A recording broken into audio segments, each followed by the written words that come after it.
Heto na ang Start the Change, Be the Change Top 10 Moves na dapat nating gawin para makasiguro sa inaasam-asam nating pagbabago. Una, pumoto ng ayon sa iyong konsensya. Pangalawa, igalang ang karapatan ng iyong kapwa na pumili ng kanyang iboboto. Pangatlo, kilalaning mabuti ang mga kandidato, ang kanilang karangalan, kakayahan, pagkatao, paninindigan at karanasan sa paglilingkod. Ibase dito ang iyong boto.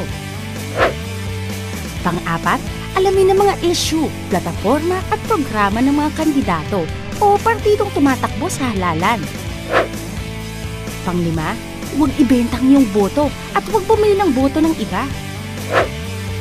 Pang-anim, huwag iboto ang kandidatong gumagamit ng dahas at limpak-limpak na salapi sa eleksyon.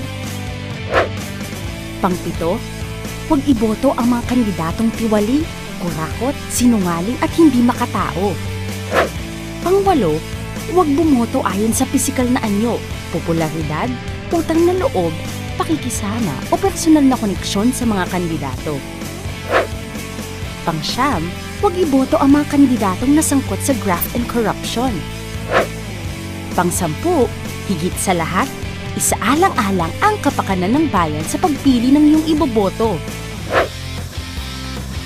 Oh, ano pang hinihintay nyo?